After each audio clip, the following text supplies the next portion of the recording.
새로운 찬양 하나님께서 기뻐 받으실 줄로 믿습니다. 할렐루야.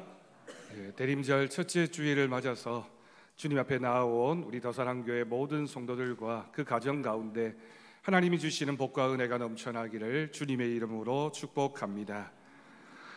어렸을 적 교회를 다니는 아이들에게는 이 성탄절이라고 하는 날이 참 기다려지는 그런 날이었습니다. 물론 1년을 지나는 동안 생일이 되는 것도 좋고 또는 설날에 세뱃돈을 받는 것도 좋고 운동회나 소풍, 수학여행을 가는 것도 기다려지는 날이지만 그래도 교회 다니는 아이들에게는 이 성탄절이라고 하는 이 때가 주는 그런 감동과 또 기다려지는 마음이 있고 설레임이 있습니다. 크리스마스 이브가 되면 오지도 않는 잠을 기다리면서 머리맡에 놓인 양말 안에 내일 아침이면 선물이 들어가 있을 것이라는 기대하는 마음이 있었습니다. 물론 나이가 들면서 그게 산타클로스 할아버지가 아니라 다른 사람이라는 것을 알게 되었지만 그래도 마음속에는 오늘 밤에 잠자고 나면 나에게 나를 위한 특별한 선물이 뭔가 있겠지라고 하는 그 마음의 설레임은 지금도 우리의 마음속에 남아 있습니다. 저희 집이 제가 어릴 때 작은 구멍가게를 했습니다.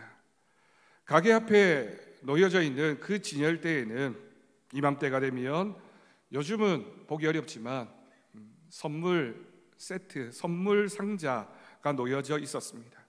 과자 선물 세트, 어른들 눈에야 몇 가지 팔리지도 않는 물건들 조합해 놓고 그럴듯한 포장지 붙여놓고 상술이라고 생각하겠지만 아이들에게는 그것이 얼마나 기대되고 또한 부러운 대상이었는지 모릅니다.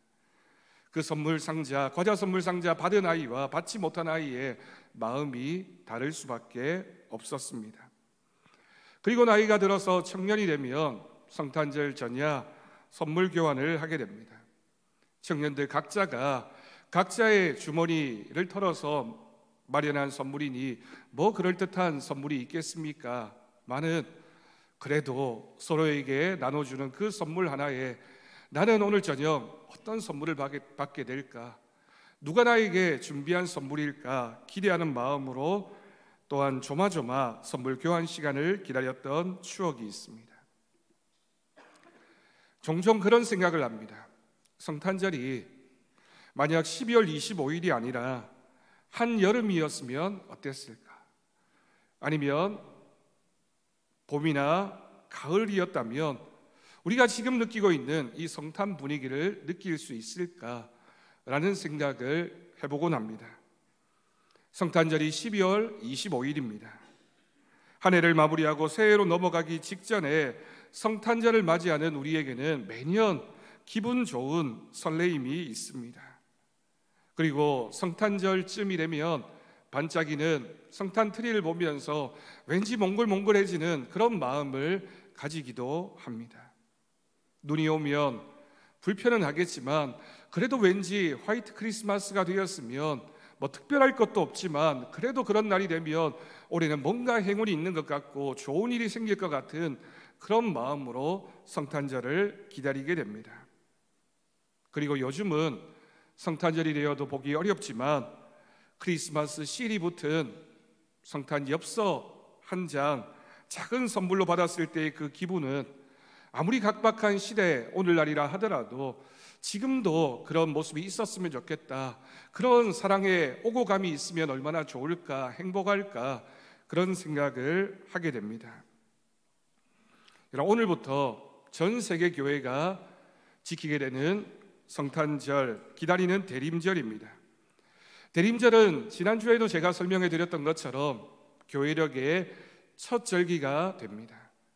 예수 그리스도의 탄생이 어떤 성경의 중요한 사건들보다 가장 핵심적인 사건이고 우리를 구원하기 위하여 이 땅에 오신 예수님의 성육신하심을 기념하는 절기이기 때문에 성탄절을 기점으로 해서 모든 구원의 역사가 시작되고 완성되어지는 것입니다. 여러분, 대림절이라고 할 때 이 대림이라고 하는 것은 기다린다, 기다림의 의미가 담겨져 있습니다. 여러분, 그렇다면 우리가 기다림의 절기, 이 대림절 무엇을 기다리는 것일까요? 그럼 대림절은 두 가지 사건을 기다리는 것입니다.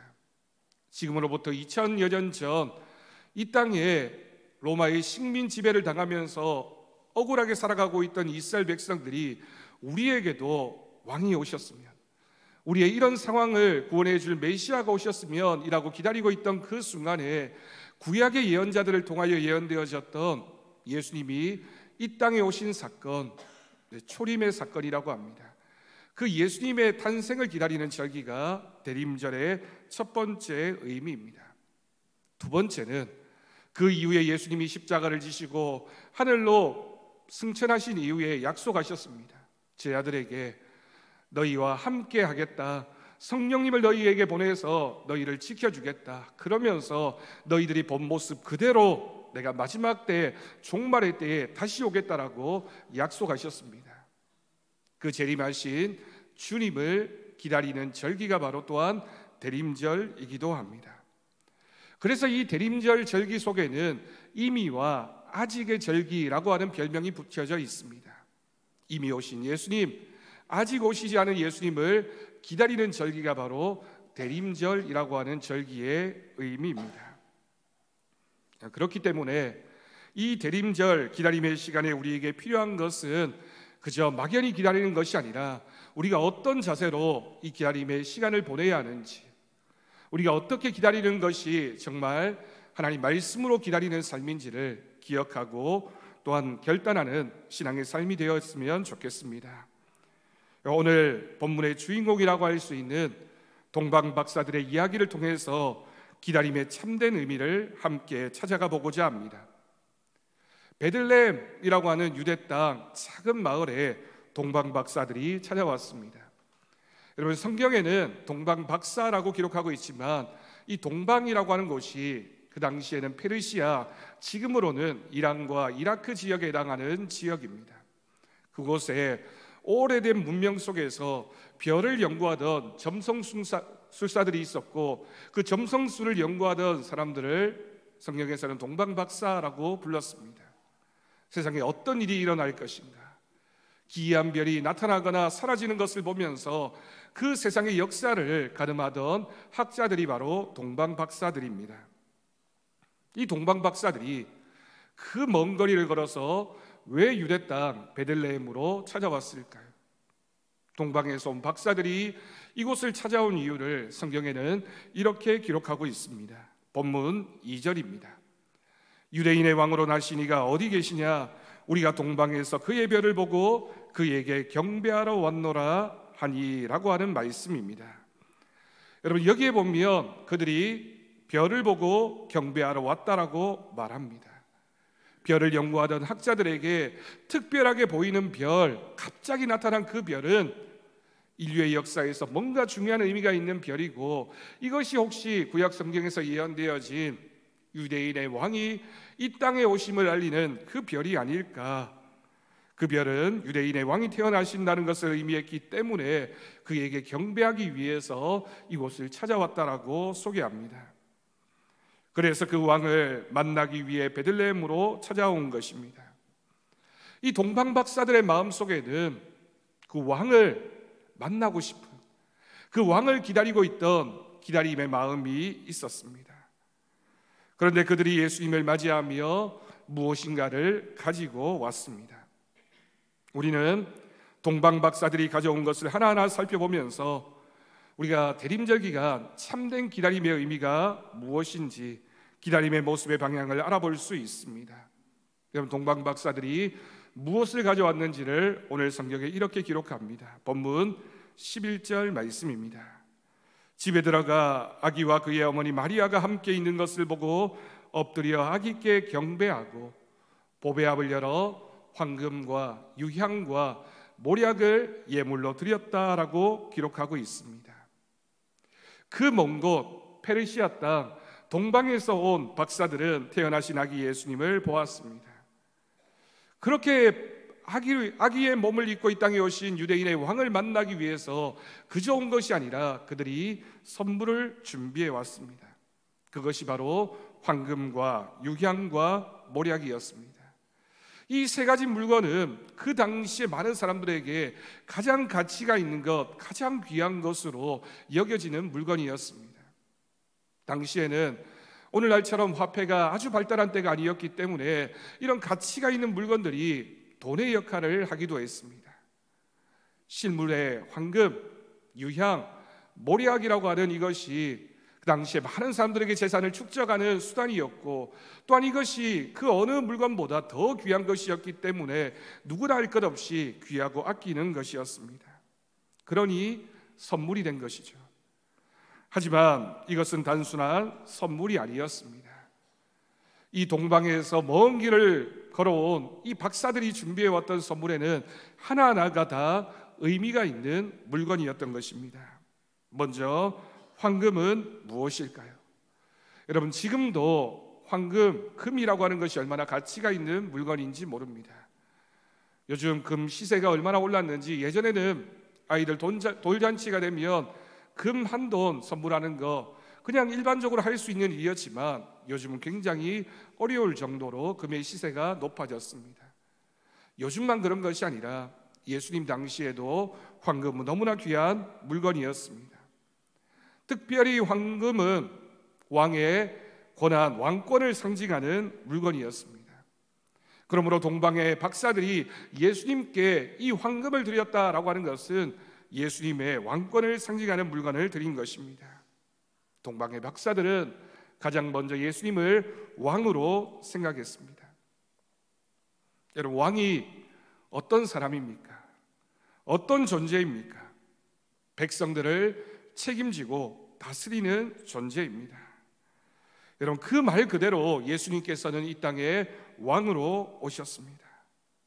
그런데 이 왕이라는 표현 속에는 단순히 백성들의 통치자가 되신다, 백성들을 다스리신다라고 하는 정치적인 의미만 있는 것이 아닙니다. 지금은 비록 아기의 몸으로 이 땅에 오셨지만 그분이 진정한 우리의 왕이 되셔서 우리의 삶의 전부를 책임져 주시고 우리와 함께 하시며 우리에게 큰 은혜를 베풀어 주실 분이라는 의미입니다. 여러분, 우리 예수님이 우리 모두에게 왕이신 예수님이 되기를 간절히 바랍니다. 두 번째가 무엇입니까? 그 선물은 바로 유향입니다. 유향은 무엇일까요? 유향은 당시 굉장히 귀한 재료이면서 동시에 성경을 보면 대제사장들이 하나님 앞에 예배 드릴 때, 제사 드릴 때 드렸던, 사용하는 것이었습니다. 동방에서 온 박사들이 예수님께 선물을 유향으로 가져왔다라고 하는 것은 예수님께서 장차 대제사장의 역할을 감당할 것을 그들이 준비했다라는 의미가 됩니다.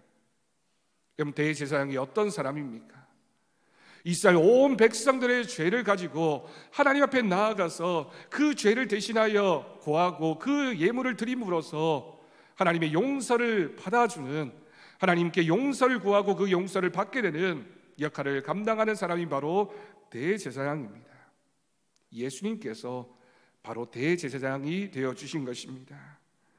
우리를 십자가의 보혈로 하나님과 우리 사이에 그 다리의 역할을 감당하시는 분, 우리 인생의 죄의 문제를 가지고 어쩔 수 없이 어쩔 줄 몰라 고민하고 방황하고 있을 때 우리 주님께서 우리의 죄를 가지고 하나님 앞에 나아가서 우리를 대신하여 제물로 드려진 분이시기 때문에 우리가 하나님과 화해하게 된 것, 그것이 바로 대제사장으로 오신 예수님의 모습인 줄로 믿습니다.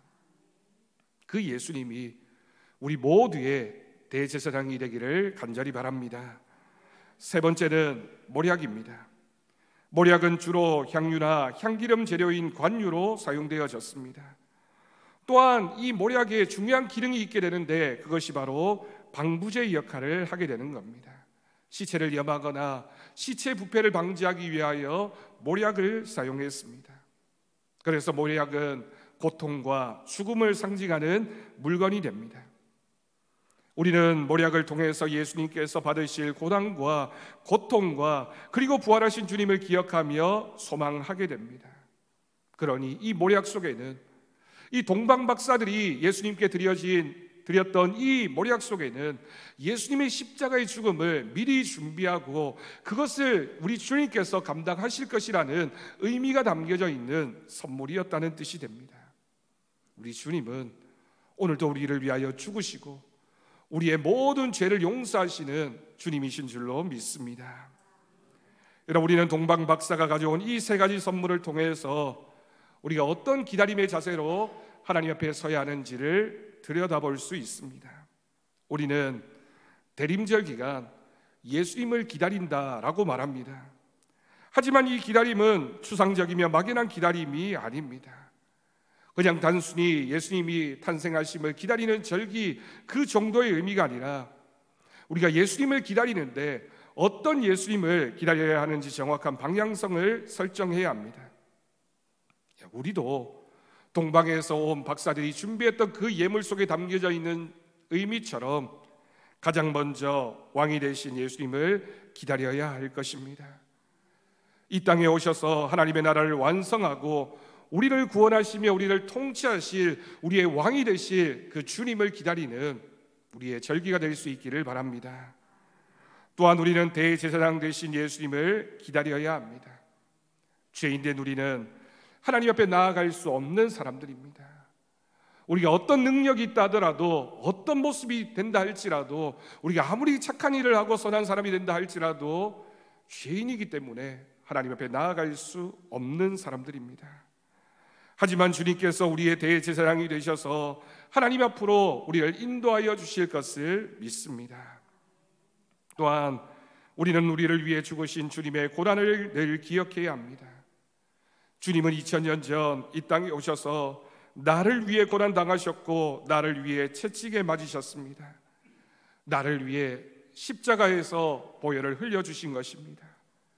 여러분, 이 모든 사건의 핵심은 나를 살리기 위해서 예수님이 죽으신 것입니다.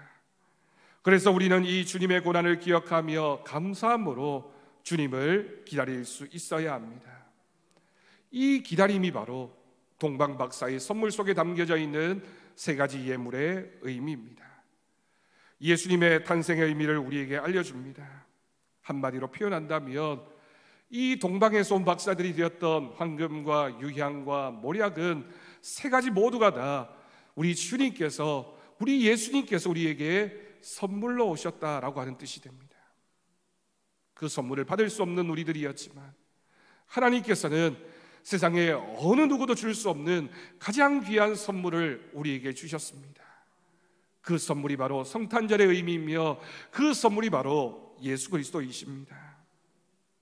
동방 박사들이 예물로 드린 세 가지 황금과 유향과 몰약은 예수님이 받으셨지만 예수님이 받으시고 좋아했던 그런 선물이 아닙니다. 오히려 자기에게 주어진 이 선물을 통하여 자신이 어떤 죽음의 길을 걸어가야 하는지, 어떤 삶을 살아야 하는지, 우리에게 어떤 선물이 되셔야 하는지를 다짐하고 보여주셨던 선물이 바로 황금과 유향과 몰약이었던 것입니다. 그 의미를 담아서 예수님께서 친히 하신 말씀을 우리가 함께 읽어보려고 합니다. 마태복음 20장 28절 말씀은 우리 다 같이 한 목소리로 읽겠습니다. 인자가 온 것은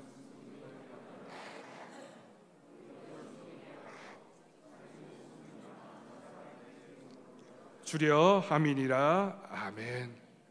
우리 예수님께서 오신 것의 의미가 무엇입니까? 섬김을 받으려 함이 아니라 도리어 섬기려 하고 자기 목숨을 많은 사람의 대속물로 주기 위해서 자신 스스로를 주시기 위해서 이 땅에 오셨다라고 말씀하셨습니다.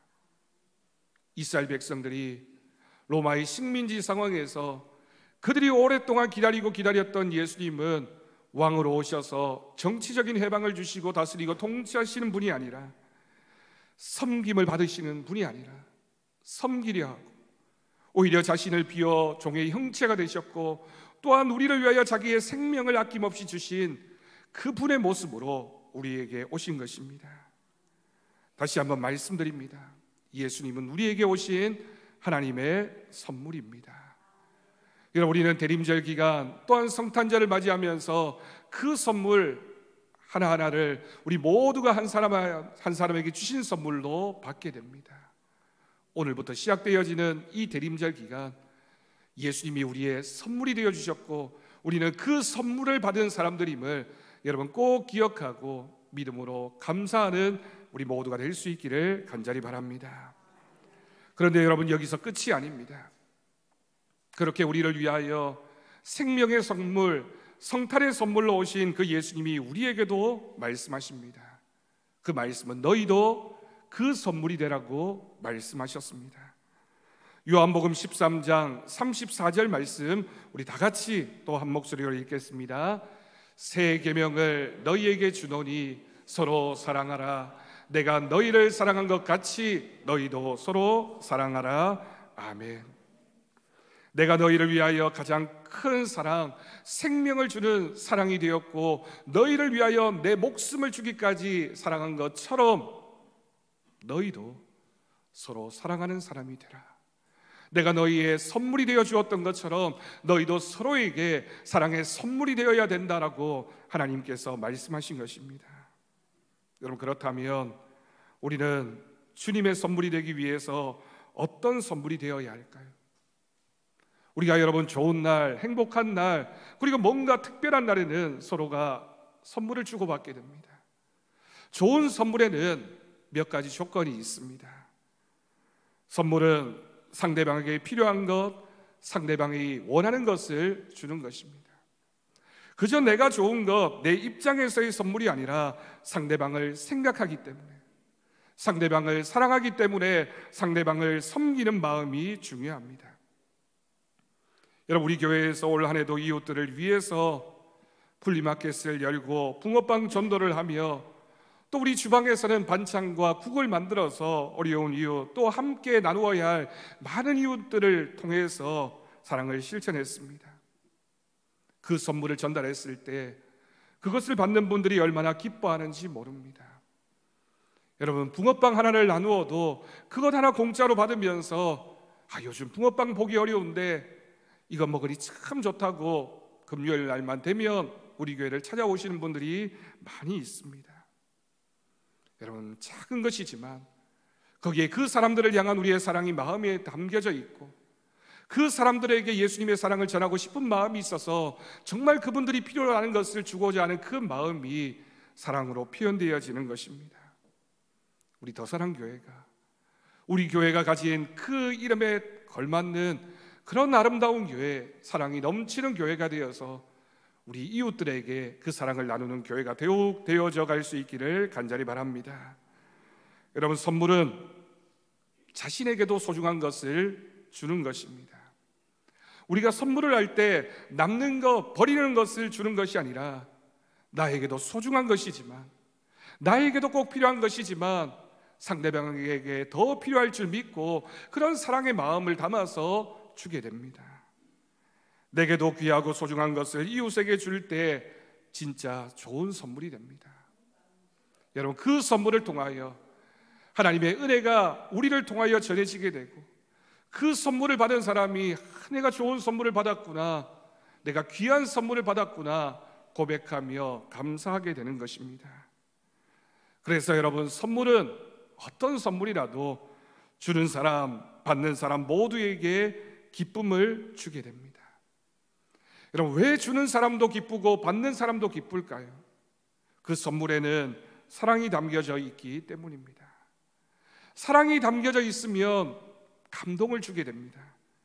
사랑한다는 말보다 귀한 말이 어디에 있으며 사랑을 실천하는 것보다 더 귀한 것이 어디에 있습니까?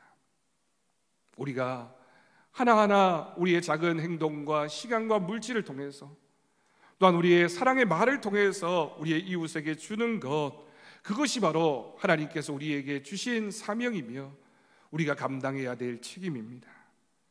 사도행전 20장 35절을 보면 이렇게 기록합니다. 범사에 여러분에게 모범을 보여준 바와 같이 수고하여 약한 사람들을 돕고 또 주 예수께서 친히 말씀하신 바 주는 것이 받는 것보다 복이 있다 하심을 기억하여야 할지니라. 아멘. 여러분, 이 말씀을 유심히 보십시오.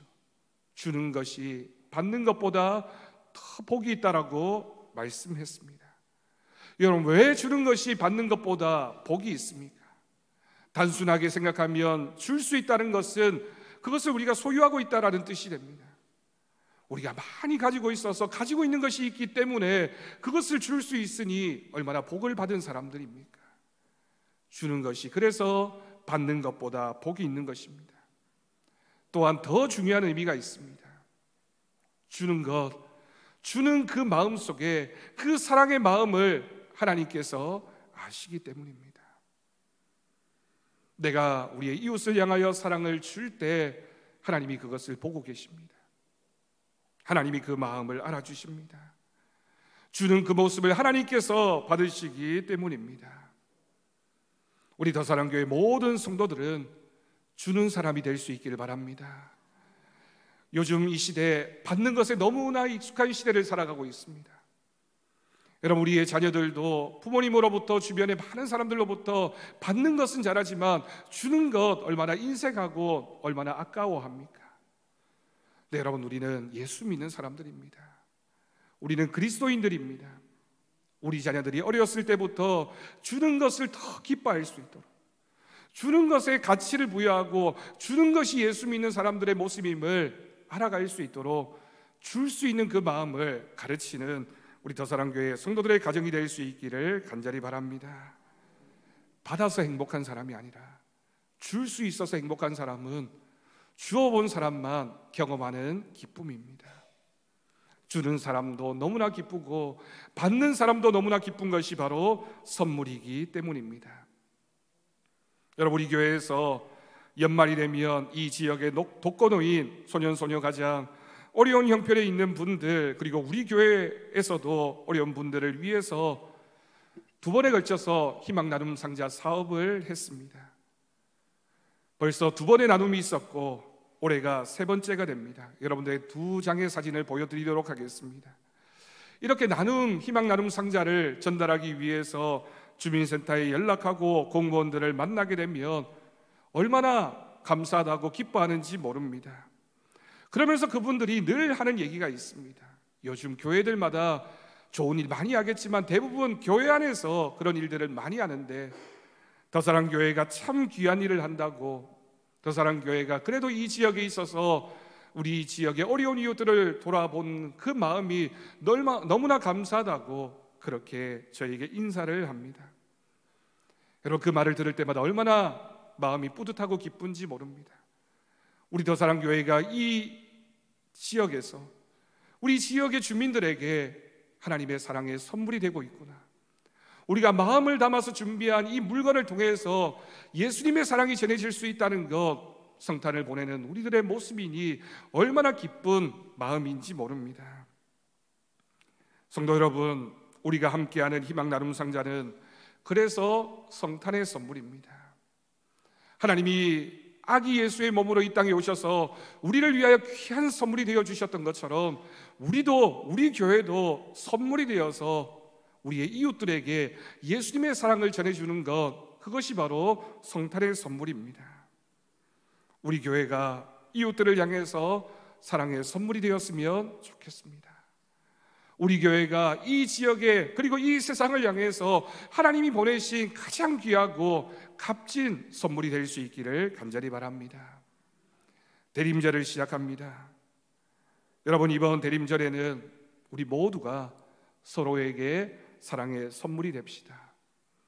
여러분, 이번 대림절 기간 우리가 4주간 동안 잘 준비해서 여러분들 가정에서 또한 교회에서 우리 이웃들과의 관계에서 내가 이번 한 달은 내가 저 사람에게 선물이 되어야지, 내가 말로, 행동으로 또는 때로는 작은 물질로 저 사람에게 전달되어지는 예수님의 사랑의 선물이 되어야지, 여러분 꼭 실천을 하셨으면 좋겠습니다. 남편이 사랑하는 아내에게 선물이 되어주고, 아내가 남편에게 선물이 되고, 부모가 자녀에게, 자녀가 부모에게, 우리 성도들이 서로에게 예수님의 선물이 되어진다면 또한 우리 교회가 이 지역에 또한 세계 열방을 향해서 하나님이 보내신 선물이 되어지는 것, 여러분 얼마나 귀하고 아름다운 모습입니까? 그것이 바로 대림절과 성탄절을 지나는 우리들의 믿음의 실천이 되어야 할 줄로 믿습니다.